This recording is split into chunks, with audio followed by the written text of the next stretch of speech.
awkward silence everyone had around me lately. Grace's boyfriend cleared his throat. "Grace told me about your mom. I'm sorry.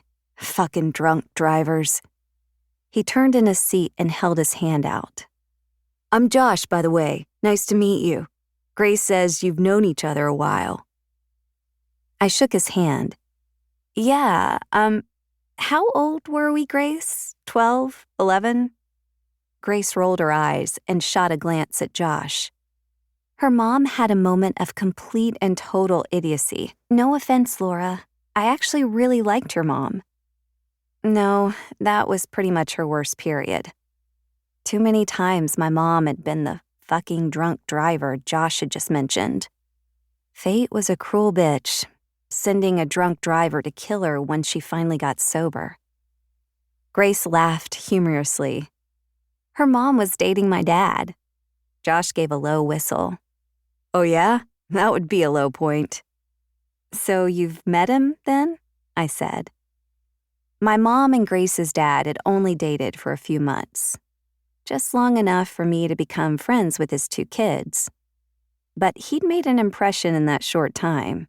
He was a violent asshole who spent most of his time in jail. When he got arrested at their engagement party, my mom came to her senses and dumped him. "Remind me what street your mom's place is on?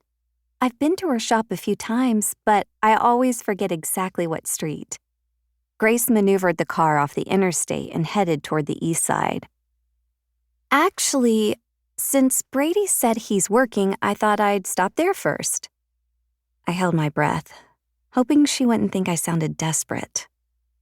Maybe he just had to stay an extra hour and would be out by 10. "You can drop me off at the bar and I'll talk to him. Her place isn't far from Prost. I can walk from there." "What shop did your mom own?" Josh asked.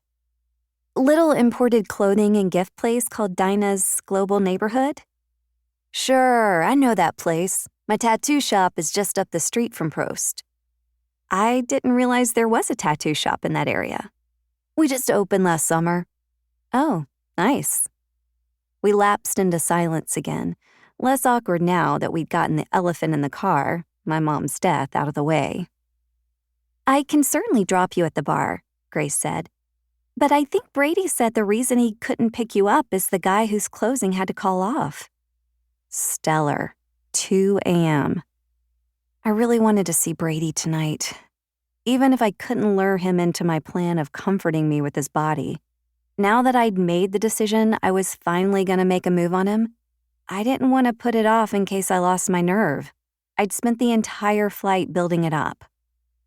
It wasn't totally out of the blue. We'd made out once when we were 15. And on some level, we'd been working back to it since. "It's not exactly early, but they are closing at midnight instead of 2, Josh added. "Since Christmas is in 2 days, they don't get too much of a late crowd." Christmas, right. That was in a couple of days too. Mom was Jewish, so I'd always spent Hanukkah with her. And even though I didn't live with her, I went to temple in D.C. by myself on the major Jewish holidays. But Dad was Methodist, and since I'd grown up in his house, I also celebrated Christmas and Easter. Though we weren't very religious, so Easter was more about marshmallow bunnies and chocolate eggs than Jesus. Christmas was a fat guy on a sleigh. But I'd never actually celebrated Christmas on the 25th, since I was always at Mom's. And even if Hanukkah didn't overlap with Christmas, she and I had celebrated during my school breaks. Menorahs on Christmas and stockings during Hanukkah. Religion was such a weird thing. In the last few weeks, I'd lost track of reality markers like day of the week. Half the time, I didn't know if it was night or day without looking outside. So I'd barely realized it was not only 2 days until Christmas, but also that Hanukkah had started around the time my plane took off in D.C. "I have something I need to talk to him about. I really want to do it tonight. Maybe if it's not too busy, we can talk while he's working." If Josh and Grace were trying to be discreet about the looks they exchanged, they failed. Yeah, Brady and I had a thing for each other. I wasn't all that surprised.